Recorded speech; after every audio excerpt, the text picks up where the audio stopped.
I'm happy to see everybody here.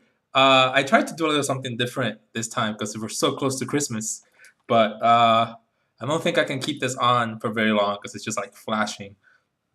It'll make me blind. But I'm happy to have you guys here.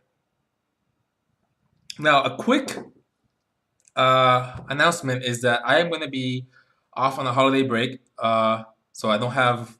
I'm taking the whole week off next week, so that means also taking off from streaming. Sorry, guys. Um, but I do plan to return early January right away. And it'll be interesting because I may also be doing some offline work for the projects to show the beta testers, right? Um, Otherwise, if I just like do a little bit of programming and showcasing once a week, we're never gonna get to the beta. So I'll do some offline work probably. But don't worry, I will explain anything new that I've done that I did offline. Right. So let's let's take this off because I think it's probably a bit too much. Oh boy. Oh boy. Oh my god. Okay. About that thing for sheep, it wasn't even not all the lights weren't on.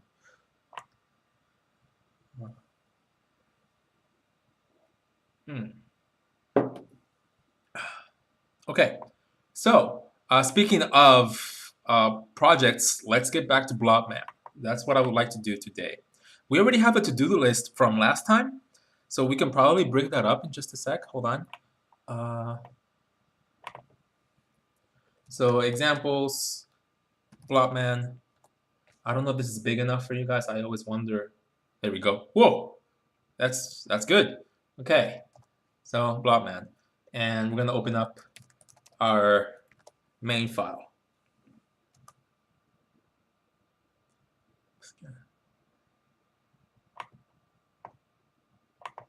Right, and then we're gonna set the font bigger to this one as well.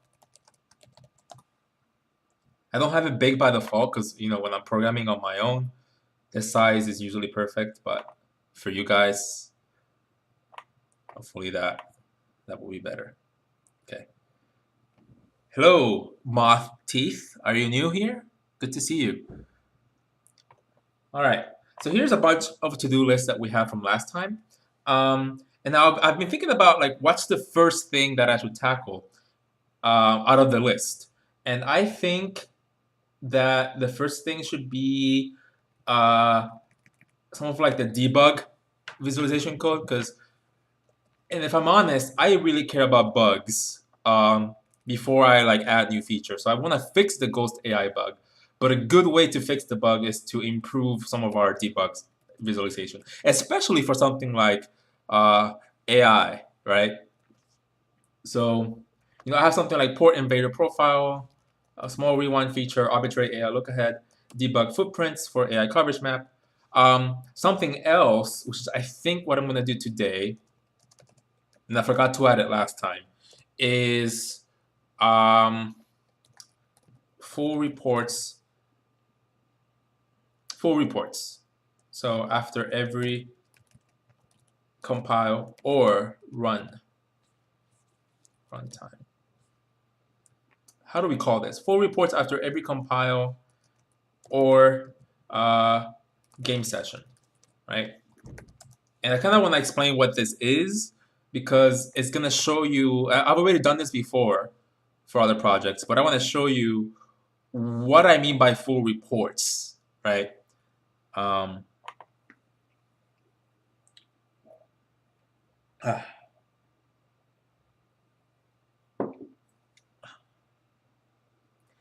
there is chocolate wine that is white chocolate, right? Now, I'm not saying this is white chocolate wine, but it could be. Okay. So yeah, full reports. Let's try and explain that a little bit. So I'm gonna open up a new file. We're gonna call it I'm not sure what. Let's call it test, right? .jai. We're gonna set the font big again. Uh, 16, right? Showing how reports work. My job reports, right? It's my style.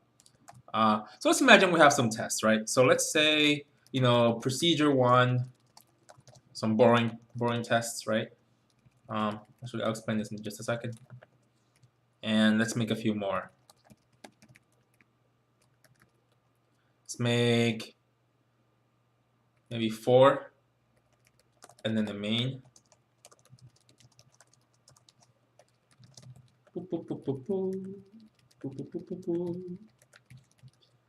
All right. Oops. I'm sure there's a Vim macro or for loop that I'm not using. Vim script. Actually, let's call this. Let's keep it at 4. Okay. Now, something that you can do in the language is tag each procedure with a note, right? And it can be any note. So I can say, you know, kmalloc k-free, right? That's a note. Sasluka is a note. I always use Sasluka for my examples. I hope it doesn't find that annoying. Insobot, right? What's this new guy? Moth teeth, right? You can even tag main, like it doesn't matter, right? You can tag this, right? So those are all notes. Now, let's imagine that we want to write a program that when you compile it, it's going to detect which of your procedures are your tests, right? So let's say you write some tests in addition to your procedures for your program, and you want the compiler, while it's compiling your program, to detect which things are your tests, right? And maybe it can generate some statistics based on that test. So let's actually replace, you know, kmalloc free. Sorry, man. For test, Sasluka, goodbye. Insobot, I don't need you. You're not needed. You've outlived your usefulness. So we can just say, hey, procedures, you know, 1, 2, and 3 are going to be my tests for my program, right? But procedures 4 isn't a test, right? So, you know, what do we say here? Not a test. Main shouldn't have any notes either, right? Good enough, okay? And you know, these comments with the dot dot dot just means that you can imagine that there's some code in there, right? So, says Luca, can notes take parameters? I think so. Well, it's definitely planned. I don't know if John added it recently, but I'm going to show you that even without parameters, this is useful enough, right? But I can tell you that John said there's going to be language no parameters, and I think they're there as of recently. But my focus has been a lot more on compiler fuzzing, right, and not the internals and the features, right? So I should actually write a blog post about fuzzing. It's been very interesting. Anyway, so we have this program. So let's try and compile that, right? So Jai test.jai should work. If I didn't make any mistake, yep. Remember, it's a little slow because it has a lot of debug info stuff happening. But the program worked. Okay. Now, as I was saying, you want the program to detect which things are tests. Well, the way you can do that, and you'll remember that we always use, you know, another Jai file to be treated as the build script, right? And we do that by using workspaces, right? If you don't know about workspaces, make sure you check out the notes down below on the Twitch screen, right? Or you check out the stream yourself, right? So let's make a first.jai here, right? Oh, looks like I already have a first.jai. Oh, I do, because this Blotman has a first.jai. Okay, well, we don't want to use that first.jai. Let's use setup.jai. Again, the name is arbitrary. Okay, and then we're gonna import some of the basic stuff. So we need the compiler module, and we need file. Okay. So like I said, I want my build script to detect which of my procedures are tests, right? So I'm gonna say test count is an integer. Okay, and then we're gonna run a build procedure at compile time. Remember hashtag run. Of course you remember it. You guys are paying attention, I hope. Okay. Then we get our build options. This is how we ask the compiler to give us the way it's building our program so we can update that information. So setup.jai itself will not produce any binary. Remember that? Then build options output type means I don't want a binary. No output. And then we update the build options. We give it back to the compiler and say, hey, when you're compiling setup.jai, don't make an executable. I'm going to use you as a script, right? And now we create a new workspace to compile test.jai. Now, remember what we're doing here, we are going to use for Blockman, okay? So I'm not just wasting time showing you an example. This is going to be used for Blockman. Parts of the code anyway. If there's no workspace, then, this failed, and we exit, for example. Okay, now, what do?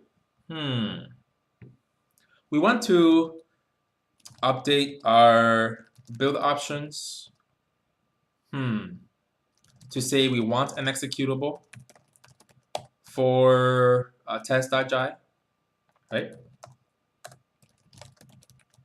So the output type is going to be updated to actually be, and I'm doing this from scratch just to get the habit going for you guys, but in the future you want to auto-generate some of this stuff, right? You don't want to, for every project, you don't want to like generate, write all this code by hand necessarily. You can write a compile time program that generates compile time templates. Ooh, I don't like that idea. Never mind what I said. You should enjoy writing your build system by hand in Jai. Forget everything I said. I'm kidding. All right, so test will be test.exe. Yeah, let's put the output on a bin folder, right? Let me make that bin folder. There you go. Cool. Now we pass the build options to the new workspace, which is the same call as last time, set build options, but we pass in the workspace. And now we finally can compile. Okay, detect Jai's compilation messages during the process, right? So we add the build file, test.jai, right? Workspace. Then we begin the intercept. Okay.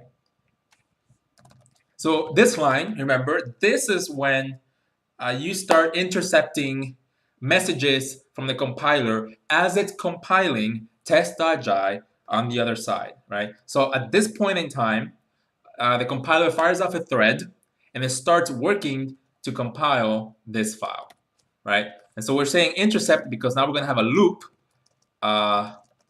to pull messages from the compiler, to ask it, like, are you parsing this procedure now? Are you parsing, or are you on the stage of generating bytecode, or are you in the stage of producing the executable? You can ask all of those questions and more, right? So we're at that stage, and we're gonna say, okay, I want a message. So we're gonna wait for a message to occur, right?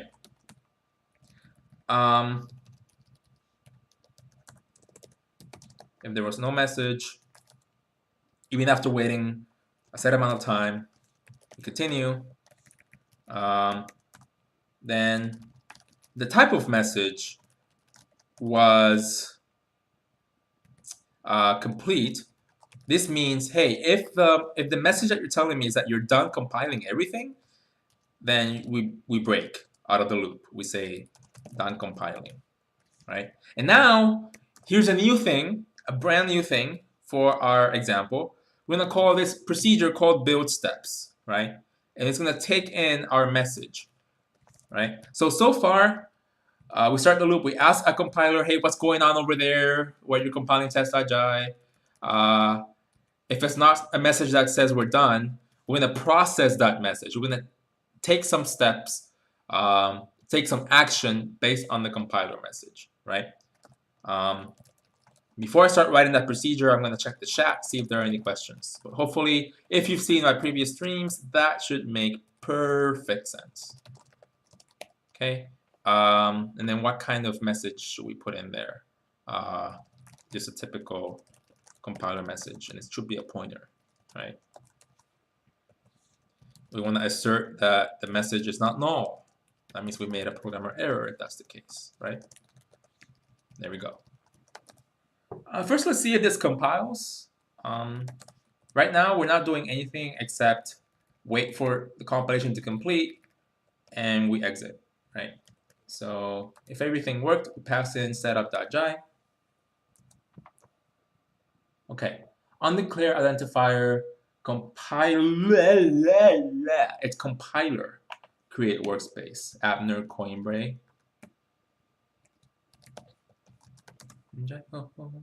Any questions so far?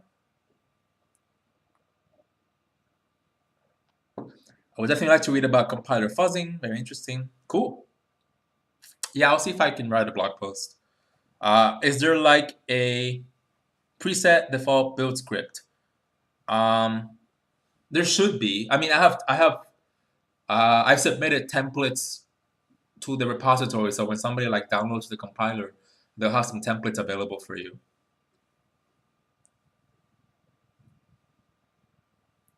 Looks like a pain in the butt for a build. Well, it's not that much.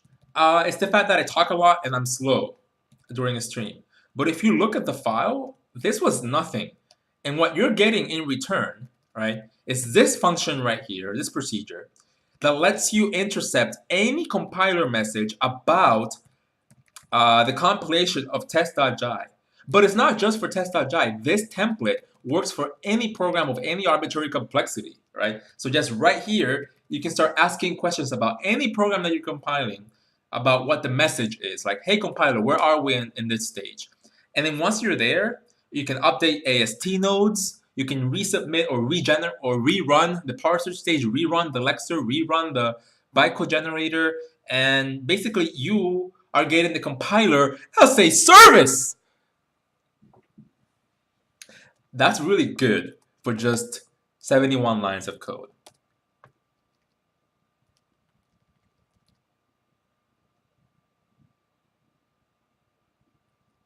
So build steps is going to be me detecting which of my procedures are tests, right? So for example, this is gonna get even crazier, right? So we're gonna say if the kind of message, let me write it first so you can sort of take a look.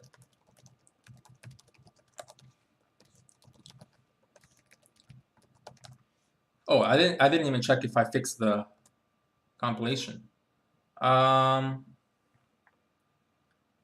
Okay, that's another typo.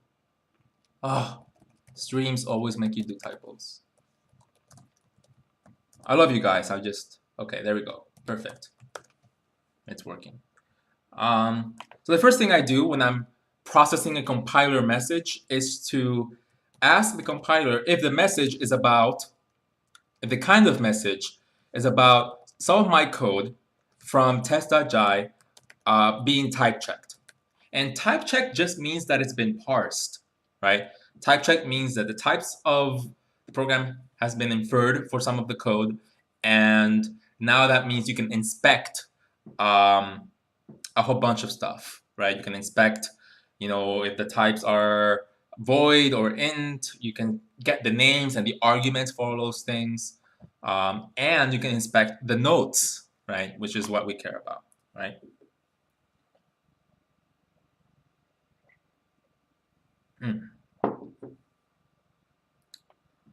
Somebody can't see. Hold on. I don't want to cause problems. Oh boy. Okay. Fair enough. So, okay, I hope you guys already know what this file has. It's very simple. So let's just get rid of it and stay with this screen for a while. Okay. Okay. Okay, so we have things that were type checked or parsed, right? So we'll call it type checked things. And we're going to get the payload from that message, the payload of parsed code, of parsed declaration, like this. In other words, you can cast your compiler message, right, to give you an array, or even probably a struct of arrays of everything that's been parsed at that moment, right? So this line is also very powerful. You get a lot of things immediately.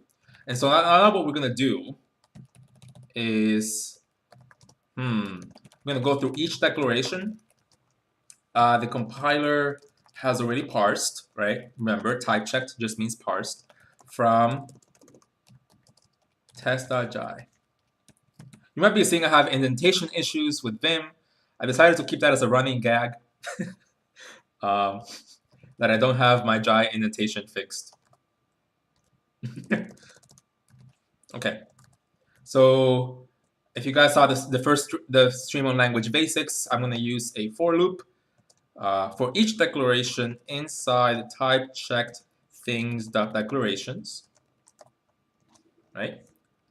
Okay, so now that we're here, it means that we're iterating through each declaration that the compiler and this message has so far parsed, right? So the compiler maybe parses, was able to parse 4 procedures, right? And it'll give us a message, hey, I've parsed 4 procedures so far. Here's all the information. And now I'm iterating through each of those declarations. Now, a declaration can be anything, right? A declaration can be a statement like, assigning a variable some value. It could also be a function declaration or a procedure declaration, a struct declaration, that's the kind of thing we care about, specifically the procedures, right? So now, if the name of the declaration hasn't been figured out yet, in other words, if it's empty, then we continue, right? Name isn't known yet. If Jai has only partially derived the expression, the declaration, right? Then we also skip that declaration.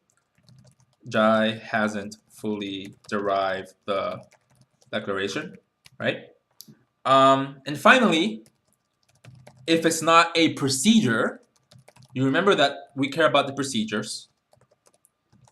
So procedure header. So if we don't have a function signature, for example, and the notes can exist in the function signature. So I'm just procedure header just means function signature.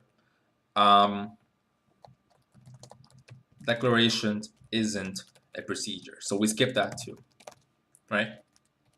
And now, again, a lot of talking for very little code. Now we can inspect the programmer's notes on the procedure, if any. Right? Ready for this? Any questions?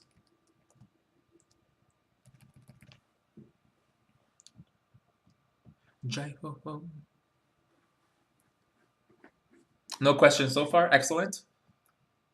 Let's keep it up. So for a note inside the notes of a declaration, right? We say, hey, if the string or text of that note, this is The fact that I'm doing this suggests that there are already node parameters, and I just haven't played with it yet.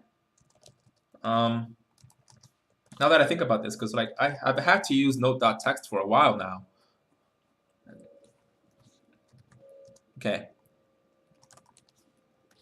Then we increase our variable. Remember our variable from the very top of the file. Hold on, let me go to the top. This one, right? So I compile time, I'm incrementing that variable. Test count plus equal 1, and then we break. So let's review. We have this program called test.jai, right? We can imagine that it's a complicated program that we wrote. And it has some procedures that are tests, right? And some that are not tests. The ones that are tests, we tag with test, with a note, test, right?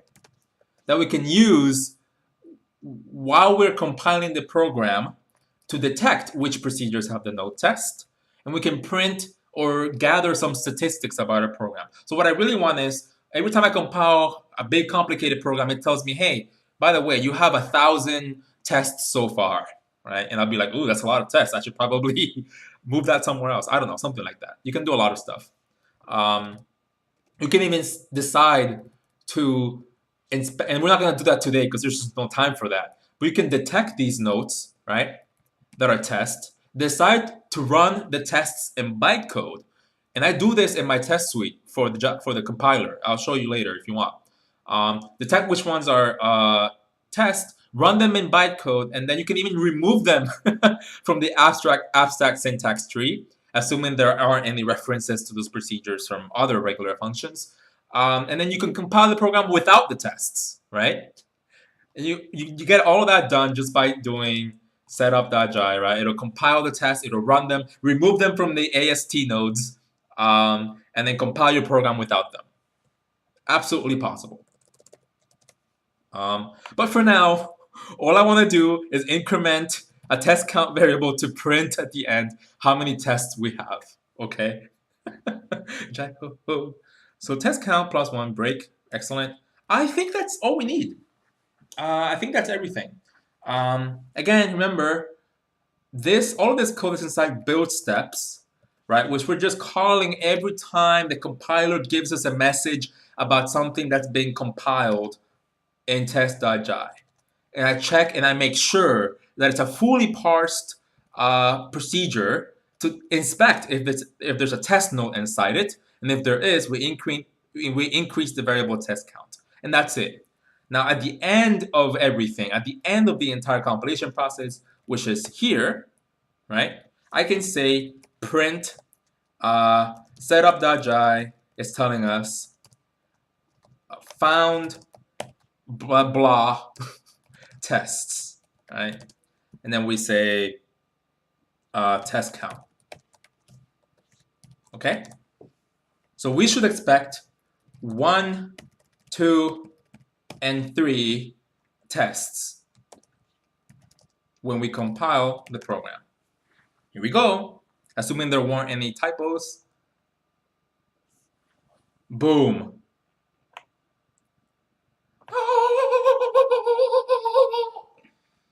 Any questions?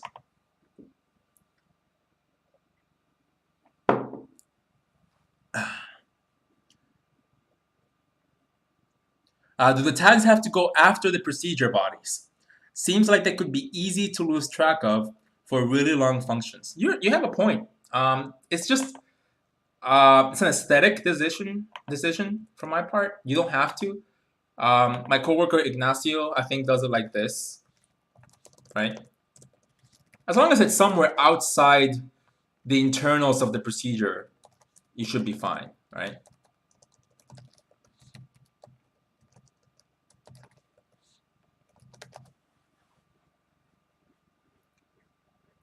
Yeah, please show us Jai compiler code. Okay.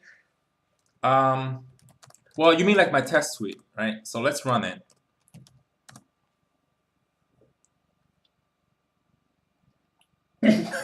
You can write a meta program that finds all nodes and puts them at the end. I love it. I love it. Okay, so here's test.jai, right? That's the test suite. That is the test suite that I wrote for John and the team. And we have like tens of thousands of asserts, test asserts, running in all kinds of complicated test procedures to just try to break the compiler, right? So if I compile this, some warnings, that's normal because I'm testing for warnings too and some random numbers. As always, slower than it needs to be because of debug stuff. But even so, like we're talking about a lot of tests, right? So now I have test.exe as a result, and we can run that. So let's go ahead and run that. Hold on, let me clean up my logs just to make sure, there we go. Excellent. Let's run test.exe. Boom. Okay, let's go ahead and open up the results. I mean, you can see them right here. And all of this happened at compile time, right? These are my regression tests, right? So every time we fix a compiler bug, I make it a regression test. And we make sure that it doesn't trigger again. Very, very common compiler work. But you have stuff like type info tests. Do type info is a procedure, just like the procedure you saw here that has a test node, right? It's that same kind of thing, a little more advanced, but you can see that it's just running each one and saying whether it succeeded or not, right? We have the summary. 58,000 test asserts, right? Woo-wee. So, whoops. I want you to see my secret stash. Okay. Language tests, and we're gonna, logs, right? There we go. I did start. If you guys don't know, this is awesome. It'll immediately find the best program to run or execute a file. In this case, it's a browser. Here are the results. Oops. Let me not do that here. Where's my desktop? There. Here it is. Right? And you can look at the date. I just ran this a few minutes ago. So all of this, like I said, prepared and configured and generated at compile time. So the runtime code is super fast. So for example, if you go to the tests and, well, nothing failed, so it's not as interesting. But arguments.jai, right? It'll tell you, okay, 7 procedures that are tested, and they all have a cumulative of 230 asserts. And then we have some more information here. If something failed, it'll tell you which line of code it failed at, and you will get that right here. So, yep. Maybe I'll do a stream in the future to sort of talk about some of the internals here, right? But let's go back to Blobman.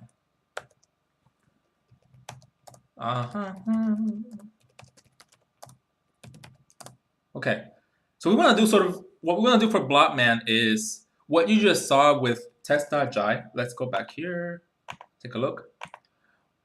What I want to do is I want to tag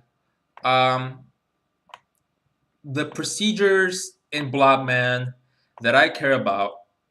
And maybe what I should do is generate a report at the end of each run that sort of gives me some statistics of like how many times did this procedure run, or what's even at compile time, like what's the total number of procedures that are getting referenced or that are defined, stuff like that, and then we can iterate on it so we can make it more complete. There's a lot you can do there, and it would be helpful for me to go back. Like, let's say I wrote this today, and then 6 months later, I need to remember, how many times did I call this procedure like 4 months ago before the compiler, before the game broke, right? Something like that. And even if we don't end up doing full reports, we will have the metaprogramming infrastructure ready to do compile time visualizations, right? Sort of like John's bananas. So that's what I'm trying to say. I want to do something simple with reports, and then take that same code and extrapolate it to handle like visualizations at compile time, or even more importantly, the profiler that Invaders had moved that over to Blobman. And I want you guys to see that process, right? Okay, so let's go and see which functions I would care about that we should tag with notes, right? Well, I definitely want to know about the AI procedures, right? So let's open up, where do I have that? In actors, maybe? Here we go. Da, da, da, da, da. And the size is probably a little small for you guys. Hold on. There we go. Okay. Okay, update player is interesting. So we're gonna say profile, right? That's gonna be our note. Again, to explain, I wanna write the infrastructure so that when we tag things with profile, it'll get detected and we can do multiple things. We'll start with reports, but then we can go beyond that and start doing actual profiling in-game or at compile time, you know, using OpenGL as a rendering backend or who knows what else. So for the Ghost AI bug, hold on. Where is, let me compile Blobman and debug, right?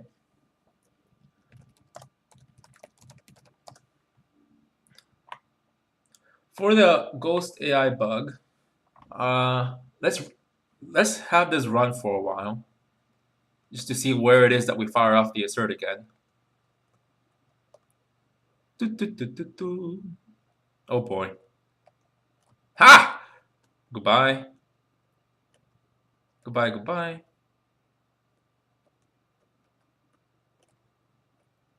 It should fire off any minute now. Any minute now. Oh! No! I wonder who the offending ghost is. It's probably the red one. Well, that's the simplest algorithm, right? Because it's just chasing Blobman. I believe in magic. I believe that the source code is fixed. And that I won't get the bug anymore.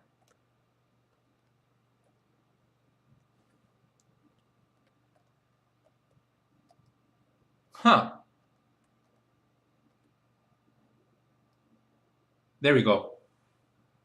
There we go. There's the assert. We have this cool crash handler that'll just set a debug breakpoint where it failed, right? So I can open up Visual Studio and we can take a look at where that happened.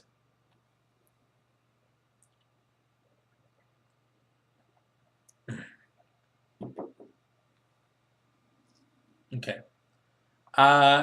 Simulate. In the pathfinding, we can actually open up actors. Yeah. Okay. Yeah, so that's what should be happening. Who is the ghost right now? Let me take a look. It's where's the name of the actor? The red ghost. So it is the red ghost that's causing me issues. Okay. Which means I want to tag simulate, game, simulate, and pathfinding. So let's go to main, simulate, simulate game. We want to profile.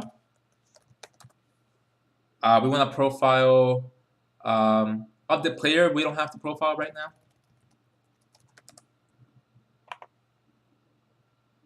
Simulate game, simulate, and pathfinding. I don't know where pathfinding is right now. It's been a while. Pathfinding. Yep, here it is. Profile. excellent to do, make this a pure function. I mean, we can add multiple nodes, so I can just add pure. Maybe we can handle that too. And then simulate game. Where are you? There you are. Okay. What about just a regular simulate? We have debug simulate. Sure. Although we don't need that. Okay. Sounds good to me. Oh, there's the simulate that I was looking for. Okay. It takes the ghost, compute target, which is what's the thing is trying to get to, and that's a custom procedure that'll tell us what the target's going to be next, right? So somewhere in there, there's a bug. Profiler. Hold on. Should I call it profile or profiler? Profile. Let me make sure that it's happening in main.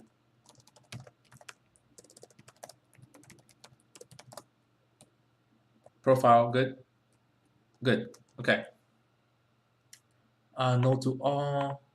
Thank you, Visual Studio. Alrighty. Yeah, you're broken. Really? This didn't happen before Windows 10. Cancel. Okay. So now we have our notes. Now let's repurpose. Let's find setup.jai. Let's repurpose the example that we used earlier. That looks good. So instead of test, let's make that as alias that string literal to a constant. We're gonna call it note and test. In this case, profile. Right.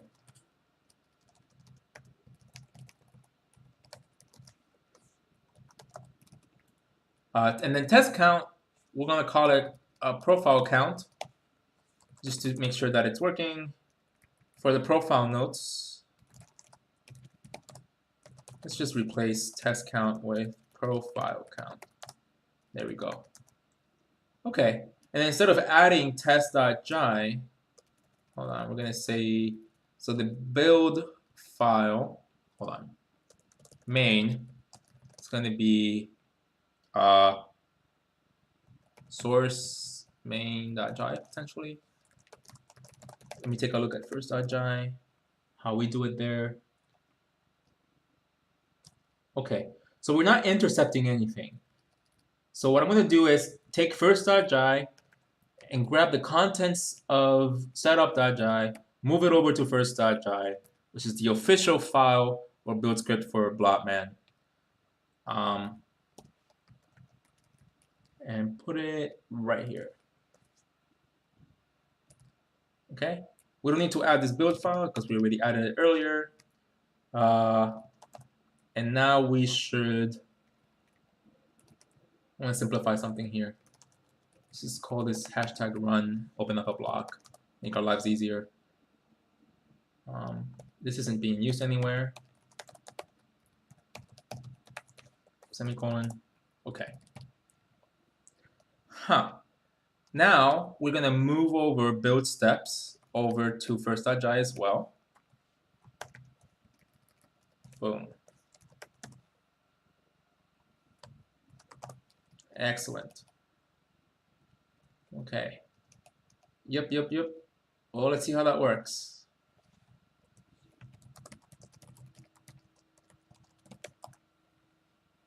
Some mistakes. So note, of course, first of all, it's not workspace, it's W, because in my real code I don't write workspace. Then note, it's going to be profile, and then we have profile count as an int.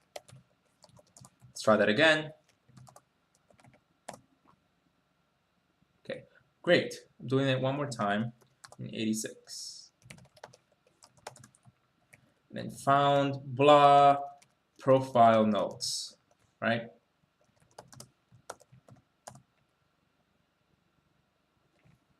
And here it is. Found 3 profile notes. Now let's get more sophisticated over time. So profile notes, I should know which profile notes there are. They are, right? So let's go ahead and add that in. Let's make a string array for now. We'll call it procs, or yeah, procedures with profile. So our Jonathan Bloyan variable name tagged with profile, right? There we go. And once we're here, we can say array add procedures tagged with profile. And what are we going to add? We're going to add declaration, dot name. We should make a copy of that. There are multiple ways to do a copy. Why am I blanking out? Is it just copy string? I don't remember.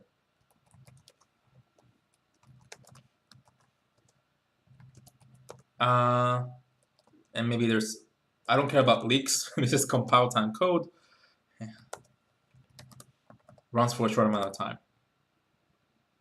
There we go. That worked. Now let's print our procedures that are tagged with the node profile, right?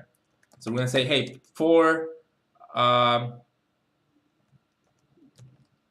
procedures tagged with profile, we print that procedure. We print it, right? Let's see if that works. Yep, here they are. I tagged pathfinding, simulate game, and simulate, right? So that's good. See how people are doing in the comments. I know the second half of the stream, we stopped doing showcases and now we're actually programming some stuff.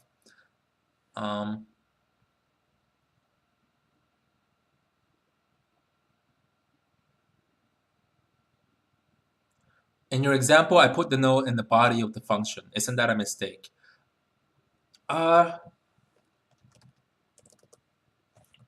Where? Hold on.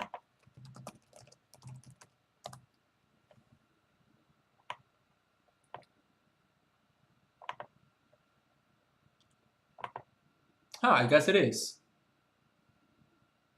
Open bracket. Yeah, that shouldn't be there. Wait. So we want to do it like this.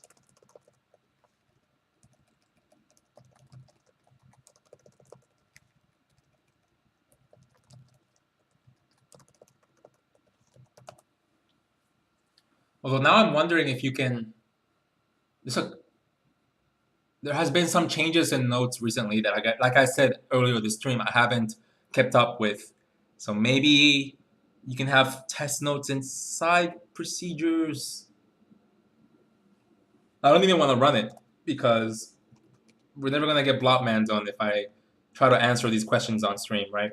But I can have answers for you next time about how tests have improved, because I'm almost sure, like I said, that we have parameters now. That'd be fun to talk about. I would use a lot of that as well. Okay. Now, we want to get even more information out of these procedures, right? Like, it's not enough to know their names. We want to know, how many arguments does it have? And what are the return types and things like that. Before we even start making a useful report, we want to have more information, right? Are test notes exclusively for functions, or can we put them on other things such as expressions? You can put them on other things. So I usually just put them on declarations. So you can imagine like having a struct, for example. So you said you like being example code, right? So Sasluka stats struct, right? And then we can add a note to that. I, right? And then we can have some code in there. So you can definitely do that. You can do it for pretty much any declaration. It's most useful for functions because it's one of the fundamental building blocks of your program, right? Because a call graph gets formed with functions, so you want to know a lot about the call graph as opposed to structs. But you can definitely use structs too, and we use this a lot. You can use this a lot for like versioning, version 7, version 8. Who knows? Okay. Somebody asked if I am going to use, if we're going to ship with a testing library. I'm not sure what that means, SPAC52.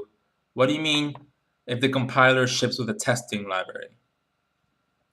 You mean like what I showed earlier with my test suite? Like if something like that's available for users? I don't know. Okay. So we need declaration.name. Okay. Let's print. Let's print the declaration entirely, just so I can see what things. So you can see what's available there, right?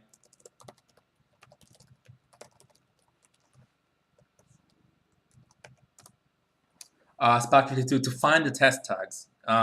Yeah. Well, I don't know.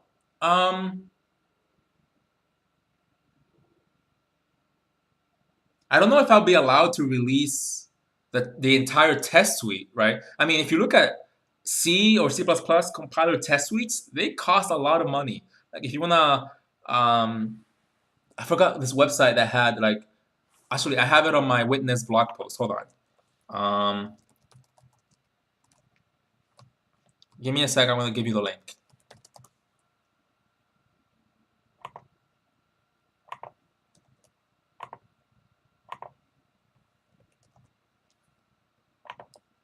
There. So there I go in depth of how my test suite works exactly. So if you're interested in sort of like the internals, you can then recreate this yourself once the compiler is released, or if you're like a beta tester or something. But there's one link up there in the first or second paragraph for like C testing. And if you look at the pricing structure, like the cheapest compiler test suite to run your reference implementation of C through this test suite that they're offering is $24,000. And that's not even C++, right? So a test suite for testing your compiler, your C++ compiler, right? Let's say you're a compiler writer, it's at least going to cost you $30,000 for these people. And the more advanced you want your test to be, you can get up to $98,000 in costs, right? So I'm not sure if like John will let me release the test suite, especially now that we have like roughly 60,000 test asserts across thousands of procedures, right? I'm not sure I have 100,000 test programs like this guy does, Plumhall, but we're definitely in the thousands already. So.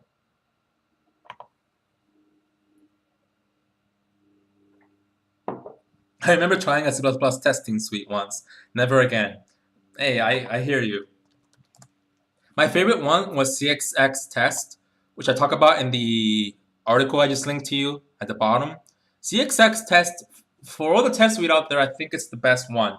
And I was inspired by that one. And it just so happened that it became a lot easier to model the test suite ideals of CXX test in Jai. A lot easier, right? So I'm very happy with the fact that CXX test exists. Okay, so moving on. Let's try and compile first Jai again and take a look at the declarations. I think I just printed them. Right, I'm printing memory addresses. Let's dereference it.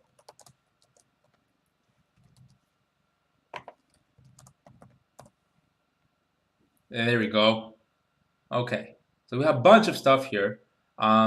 You can see that each procedure will tell you it's a declaration. Here's the type, which should also be dereferenced. There's the file name where it came from, right? So it's all very useful. Code notes, the root expression, and all of that. So let's start pulling some of that information into our program, right? So let's take a look at some of the modules that we have for that. As much as I've done stuff from memory, I can't do everything from memory. I think the compiler would have that. Code node. Let's see. Yeah, so you have arguments here, arguments or the number of return values received. So this would be useful. Definitely. Okay.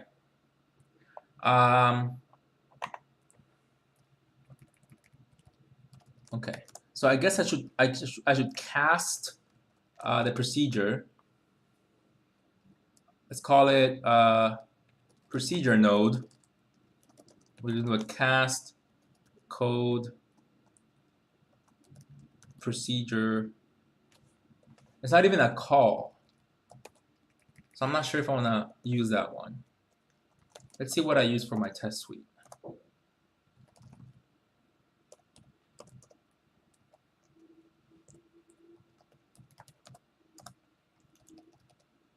Da, da, da, da, da.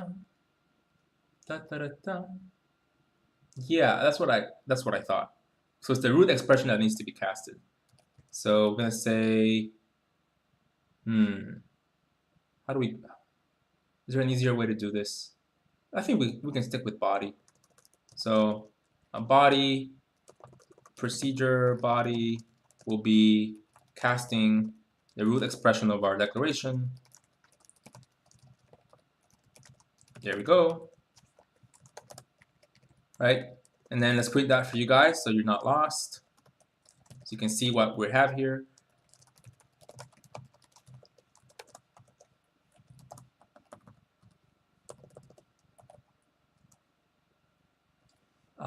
Oops. It's declaration.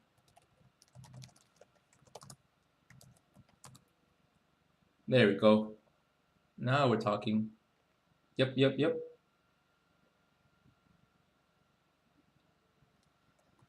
So let's go ahead and open up the code procedure header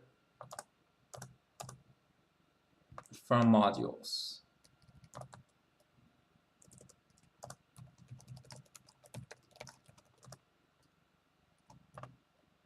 Here it is. And now this will give us the arguments of the procedures, the return values, names, and all that stuff, right? So let's go ahead and store any arguments. So let's make this into a separate block.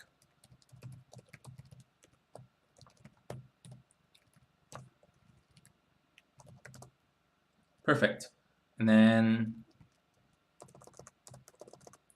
procedure args is going to be procedure body.arguments. This is beautiful, man. The fact that you can just talk about your code of your program while writing a Jive program, it's just without the syntax changing at all. Even after being at Tekla for a year, a little over a year, it's just amazing. Just the feeling that you get from playing with stuff like this. Returns, right? All right. It has been an hour, and it kind of sucks.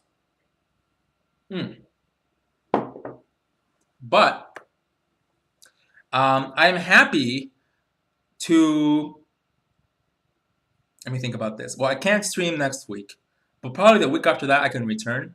When I come back, you're probably going to see this fleshed out some more. Like I said, I have to do online work. Otherwise, I will never get Blotman done in time for the beta testers. So I'm going to do some offline work. When we come back in January, I will show you what I've done so far, and then we continue programming. But it was really important to show you just how easy it is to tag your procedures and start inspecting information based on that, right? Like at this point, I could have said, before I leave, like, let's say the compiler is compiling my program, right? And it's giving me messages about that compilation. And here, I am taking a look at inspecting the procedures of that program, like Blotman, right? Let's say I have my partner, like Sasluka, coming in and taking a look at Blotman, writing his own code, and I'm like, okay, I'm gonna use this meta program to see which procedures he wrote, and I'll be like, okay, this procedure has like 100 arguments. I don't like that, right? So I can literally say if procedure args is dot count is greater than 100. I mean, that's a bit too much. Let's say 20. You have more than 20 arguments, right? I'll be like, no, no, dude, too many args for blah, right? And I can print the procedure, procedure, or just like declaration dot name and hard exit, right?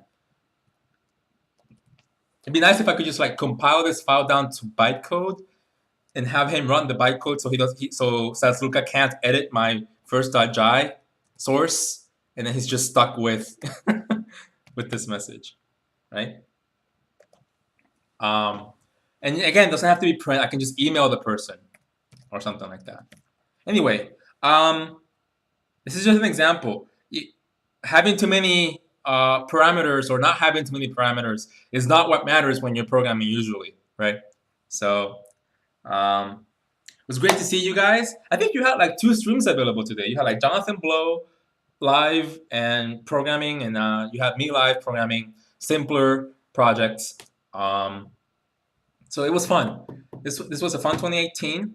I think what I showed you guys today is worthy of notes, like I've done for the workspace notes and the basics notes, just to talk about language notes and inspecting the procedures. I think that's very, very important moving forward.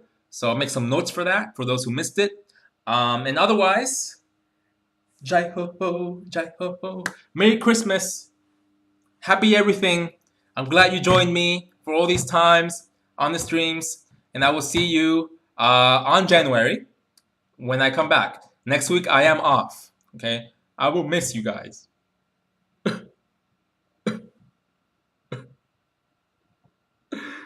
I'm going to miss my viewers.